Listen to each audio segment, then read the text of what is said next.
Hi there, and welcome to CinemaNerdz, the podcast. My name is Mike Tyrkus, and I am the editor-in-chief of CinemaNerdz.com, your destination for everything movies. At CinemaNerdz, we have coverage of movie news, trailers, reviews, as well as the occasional interview. Every week on this podcast, we will be offering our views on the latest film releases, such as our topic today. Since he assaulted the zeitgeist of the cinema with his directorial debut, Memento, back in the year 2000, Christopher Nolan has been creating films with more poignancy and heft than most of his contemporaries have produced collectively. From the early days of his reinvention of the superhero film with 2005's Batman Begins, through the exploration of topics with historical and emotional importance, such as Dunkirk in 2017 and Oppenheimer in 2023, each release from his creative canon has hit more or less on target, both commercially and critically. Now, with his new film and adaptation of the Odyssey,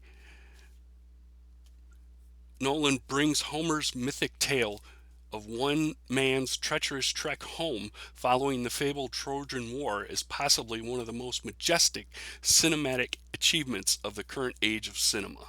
Following the end of the Trojan War, Odysseus, who's played by Matt Damon, spends a decade attempting to return home to Ithaca, where his wife, Penelope, who's played by Anne Hathaway, continuously fends off suitors attempting to marry her to wrest control of the kingdom for themselves.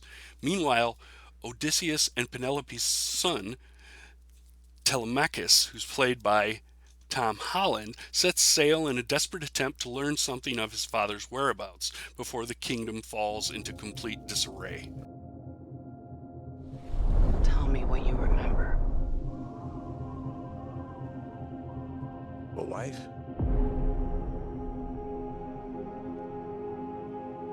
A son. And then what? We won the war.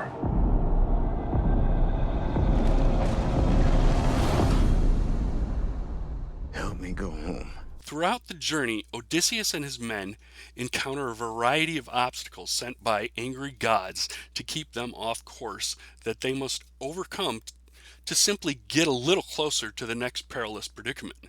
Students of the classic epic poem will be delighted that Nolan covers all of the seminal moments of Odysseus' journey, while devotees of Nolan's work will be similarly enthralled by the writer-director's nonlinear approach to telling the story. In typical Nolan fashion, the film unfolds from the middle and then reaches back in time to give the viewer background while revisiting the earlier moments in the film in an organic way that never feels jarring or forced. To that end, it is a triumph of Nolan's writing and the editing provided by Jennifer Lame that allows the nearly 3-hour running time to fly by from scene to scene while maintaining a hefty amount of anticipation for the film's absolutely astounding climax that concludes the hero's epic journey. As Odysseus, Damon is the consummate adventure hero. Like Nolan, this might perhaps be the best work of the actor's more than impressive career. Similarly, Hathaway and Holland deliver equally explosive performances as a fractured family desperately trying to reconnect. Throughout the film, every actor to grace the screen also delivers performances that may also be considered the best of their individual careers.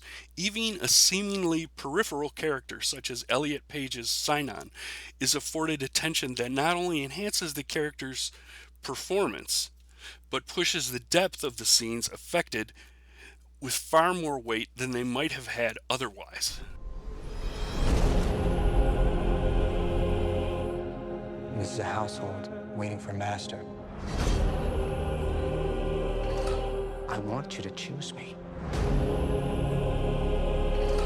Ithaca's king is coming back. No, he's not.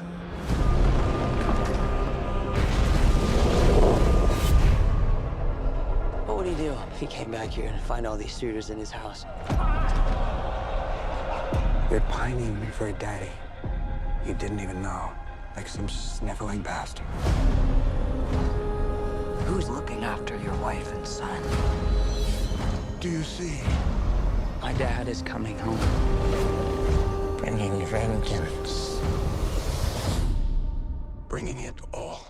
Apart from the superlative performances throughout, the film is bestowed with excellent work from all of the creative participants involved.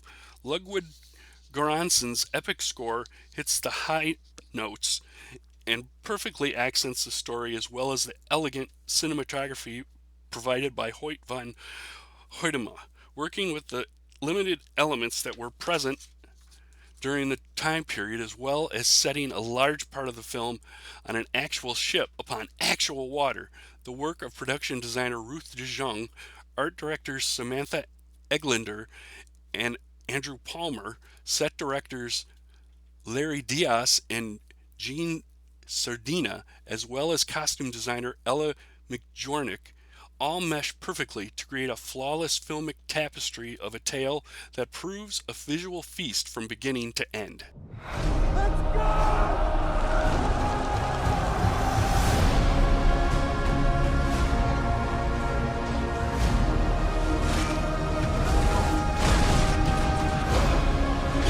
I need everyone at this party dead. I can still save them. You're a man who needs to control his fate. But you cannot control this. That world is gone. No one could stand between me and home.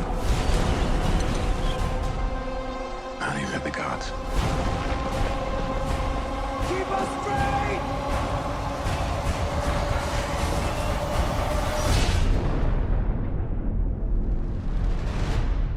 I think it's asleep.